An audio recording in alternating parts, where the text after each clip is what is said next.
Hello hi Boche Tea വരൂ കുടിക്കാം.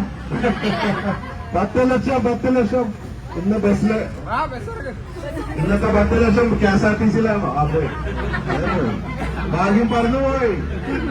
കാറടിച്ച ആളാണ്. ശരി. ബോച്ചെ ലക്കി ഡ്രൈവറുടെ കാറ് നേടിയ ആളാണ്. പേര് പ്രദീപ്. ഇവിടെയുള്ള ആളാണ്. എക്സ്പീരിയൻസ് ഉണ്ടോ വണ്ടി ഓടിക്കാൻ? ഇല്ലെങ്കിൽ ഇൻഷുറൻസ് എടുത്ത് വെക്കണ നല്ലതാണ്. മാളു പാർട്ട്ണറായിട്ട് കിട്ടിയിട്ടുണ്ട്. മാളു സ്മാർട്ടാണെന്ന് ഞാൻ പറയേണ്ട കാര്യം നിങ്ങൾക്കില്ല. മാളു വലിയൊരു കാര്യം പൊളിച്ചു. കാരണം ഈ മല്ലിക ബോച്ചെ പാർട്ട്ണർ ഫ്രാഞ്ചൈസി എടുത്ത മല്ലിക 150 റുപ്യാണ് ഒരു ദിവസം കിട്ടണേന്ന് പറഞ്ഞൊരു വീഡിയോ വന്നിരുന്നു. നമുക്കറിയാം. അത് മാള് പോയി ഇന്റർവ്യൂ ചെയ്തിട്ടാണ് ആ സാധനം പൊളിച്ചെടുത്തത്. ശരിക്കുള്ള കാര്യം മല്ലിയെ കൊണ്ട് മാള് പറയിപ്പിച്ചു. അല്ല 1,38,000 കിട്ടി എന്നുള്ളത്. അതിപ്പോ വൈറലായിക്കൊണ്ടിരിക്കുകയാണ് പലതിലും. 11 ലക്ഷം പേർക്ക് 24 കോടി രൂപ നൽകിയെന്നുള്ളത് ഇന്നലെയൊക്കെ നിങ്ങൾ മീഡിയയിലൂടെ കണ്ടു കാണും. അസത്യം എത്ര മറച്ചു വെച്ചാലും അതിനൊരു സമയപരിധിയുണ്ട്. പ്രകൃതി നിയമമാണ്. സത്യം ഇന്നല്ലെങ്കിൽ നാളെ പുറത്തു വരും.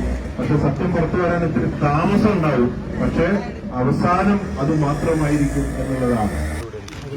ഒരു സ്ത്രീക്ക് ഞാനൊരു ഫ്രാഞ്ചൈസി കൊടുത്തു.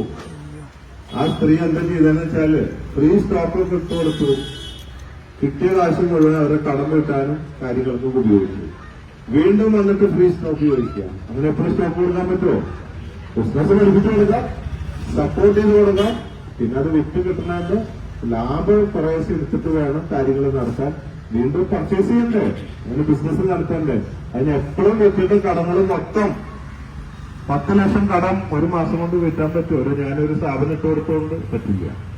ഒരു ചേട്ടന്റെ പ്രശ്നം എന്താന്ന് വെച്ചാ കാശ് കളക്ഷൻ വന്ന് അപ്പ കള്ളുടിക്കാൻ പോകും. അപ്പ ബാറി പോവാ, ദിവസം പോയി കള്ളുടിക്കുക.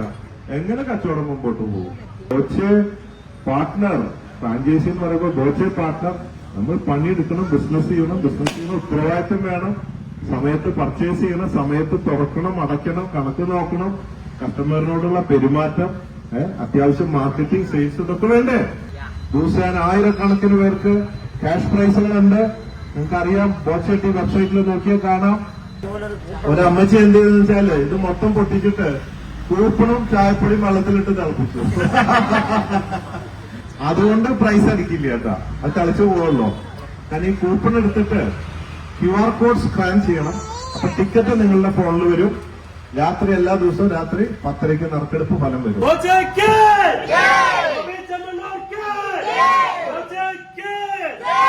അപ്പൊ ഒരു കാര്യം മനസ്സിലായി. പ്രദീപേട്ടൻ കാറടിച്ച ആളാണ്. അപ്പൊ പ്രദീപേട്ടൻ വീണ്ടും ചായപ്പൊടി വാങ്ങാൻ പോവാണ്. അപ്പൊ ബോച്ചേട്ടി ലക്കി ഡ്രോയിലൂടെയുള്ള കുറച്ച് കോടികൾ കൊണ്ടുപോകാൻ തീരുമാനമെടുത്തു. കാറും കാര്യമൊക്കെ സ്ഥിരം പർച്ചേസ് ആണ്. അപ്പൊ 400 രൂപയ്ക്ക് അല്ലേ പ്രദീപേട്ടന്റെ ഫസ്റ്റ് സെയില് ചെയ്തുകൊണ്ട് ഉദാഹരണം. കൺഗ്രാജുലേഷൻ.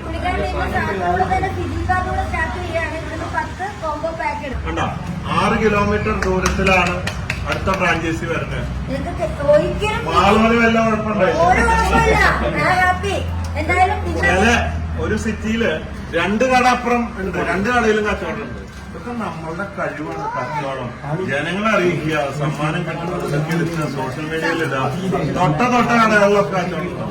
1390 രൂപയ്ക്ക് എന്തൊക്കെ ഐറ്റംസ് ആണെന്നറിയാം. എത്രയോ നാള് നിങ്ങളുടെ വീട്ടിലേക്കുള്ള ഷാമ്പു, സോപ്പ് തുടങ്ങിയ എല്ലാ സാധനങ്ങളിലുണ്ട്. വെറും 1300 നമ്പർ 1 ക്വാളിറ്റി. കൂടെ ഒരു 30 ദിവസത്തെ ലക്കി ഡ്രോ കൂപ്പൺ. 30 ദിവസം നിങ്ങളുടെ ഭാഗ്യം പരീക്ഷിക്കാം.